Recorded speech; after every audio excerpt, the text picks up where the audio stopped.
What we're doing today is to reinforce that momentum with new strengthened measures to accelerate the transformation of the Canadian steel and lumber industries to build strong domestic demand for their products. A major boost for the Canadian steel and lumber industries as the Prime Minister announces hundreds of millions of dollars in new supports, as well as tariff quota rate adjustments to close off the Canadian market from foreign steel. The amount of steel coming into Canada tariff-free will be cut by 30%, so Canadian steel producers can fill the gap.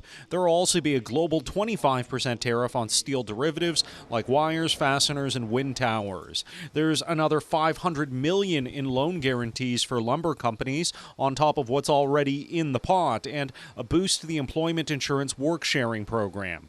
The government will also subsidize the cost of shipping domestic steel and lumber across Canada to make it easier to buy Canadian. This will be really good for interprovincial trade, and this will be really good for the Canadian economy as a whole. Economist Colin Mang of Hamilton's McMaster University notes Canadian steel exports have fallen 28%, a massive blow to the industry. He adds the shipping subsidies will help, noting freight costs are a significant hurdle in a country as big as ours. When you think about going from a place like Toronto to Texas, it's actually a shorter distance than going from Toronto to Calgary. We're seeing today, again, the cost of Carney's broken promises. But opposition leader Pierre Poilievre says this is a bailout that's only necessary because the Prime Minister won't repeal the industrial carbon tax and can't reach a deal with the United States.